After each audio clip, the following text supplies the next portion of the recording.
આદિવાસી સમાજના જીવન ઘડતરની અંદર સર્વાંગી વિકાસના આશય સાથે વનબંધુ કલ્યાણ યોજના 2 દાખલ કરનારા આપણા મૃદુ મક્કમ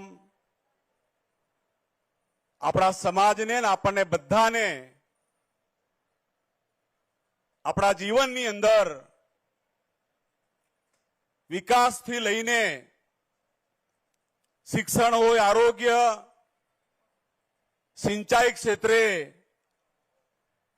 અને ભારતના નકશાની અંદર દાહોદને અંકિત કરવાનું કામ આપણા લાડીલા મુખ્યમંત્રી સાહેબ ભૂપેન્દ્રભાઈ પટેલ સાહેબનું જોરદાર તાળી પાડીને આપણે સ્વાગત કરીએ.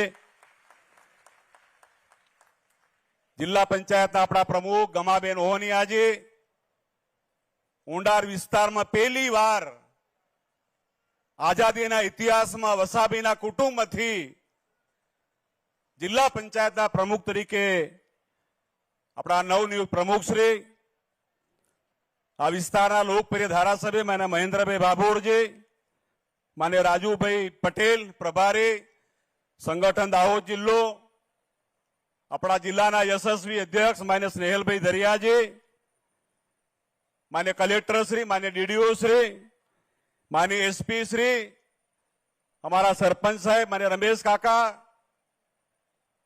આવેલા સર્વે અમારા સમાજના ભાઈઓ બહેનો વડીલો યુવાનો, શિક્ષણ જગતના સૌ શિક્ષક ભાઈઓ બહેનો, તેજસ્વી તારલાઓ, પત્રકાર મિત્રો, આપ સર્વેનું આજે દાહોદની ધરતી પર સ્વાગત કરતા ગર્વની લાગણી અનુભવું જ.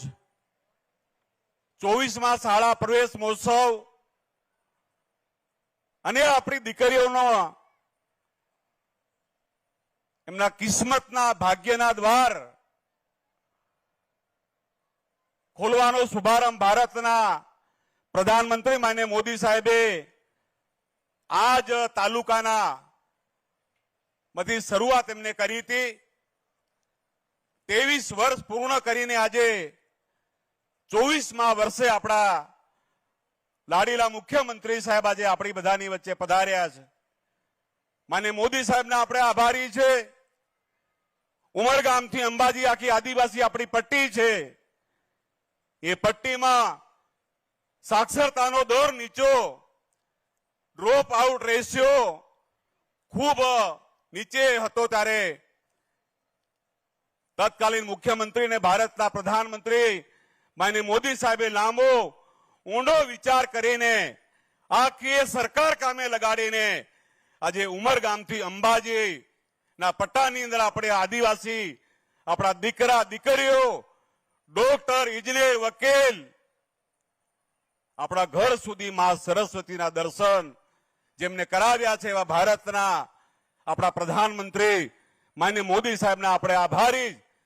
પહેલા આપણે માત્ર દીકરાઓને ભણાવતા હતા, દીકરીઓને ખેતીના કામમાં, ઘરના કામમાં, પણ માન્ય મોદી સાહેબની અપીલને ધ્યાનમાં રાખીને હવે દાહોદની અંદર આદિવાસી દીકરા દીકરી ડોક્ટર બનવાનું સદભાગ્ય જેમને પ્રાપ્ત કરાયું છે એવા ભારતના પ્રધાનમંત્રી માન્ય મોદી સાહેબને સત નમન વંદન કરીએ.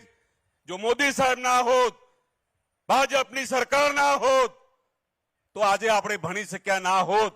આજે આપણા દીકરા દીકરીઓએ જે રીતે માન્ય મુખ્યમંત્રી સાહેબની આગળ પોતાની વાત, પોતાની છટા, પોતાનો આત્મવિશ્વાસ રજૂ કરવાનો અવસર જ્યારે આપણે જોયો ત્યારે ભારતના પ્રધાનમંત્રી માન્ય મોદી સાહેબ ના આપણે આભારી.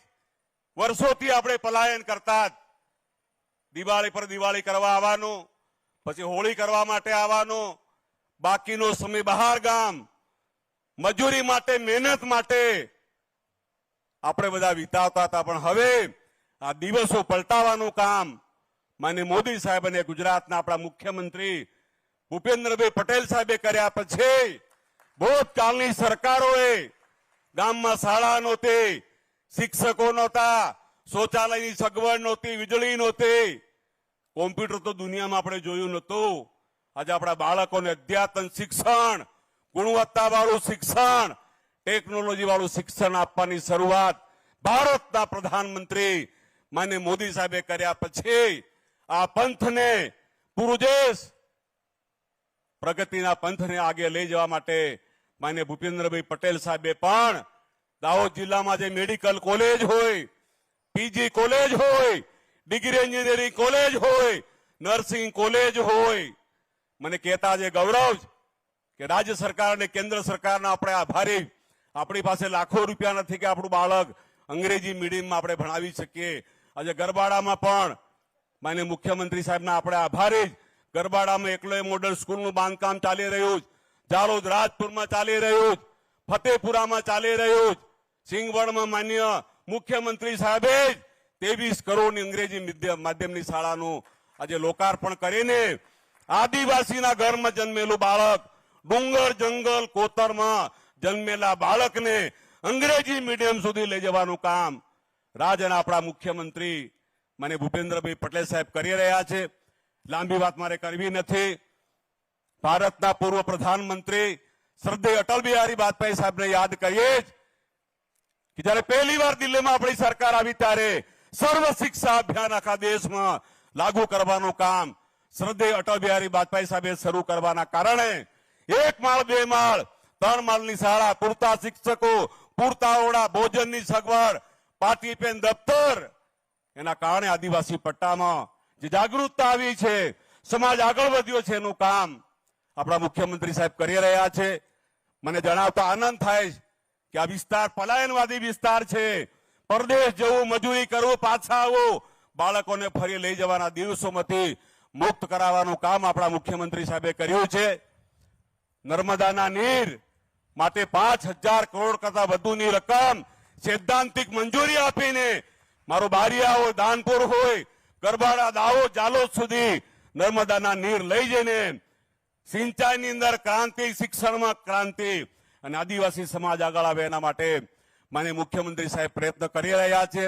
સાહેબ જ્યારે પણ એની ફાઇનાન્સની મંજૂરી આપ્યા પછી એનું ખાતમુહૂર્ત કરીને પલાયનવાદી અમારો વિસ્તાર છે, અમારે છોકરાને બધું લઈને ગુજરાતમાં જવું પડે છે, એ દિવસોમાંથી મુક્ત કરવાનું કામ ભૂપેન્દ્રભાઈ પટેલ સાહેબ આપણા મુખ્યમંત્રી સાહેબે કર્યું છે. આજે આપણા મુલકમાં પધાર્યા છે ત્યારે સીએમ સાહેબનું જોરદાર સ્વાગત છે, સન્માન છે. જે દિવસોની રાહ જોઈ રહ્યા હતા એ દિવસો ટૂંકા ગાળામાં આવશે એવી આશા રાખું છું. આજના પ્રસંગે ફરીથી આપ સૌનો આભાર. થેન્ક યુ, ધન્યવાદ.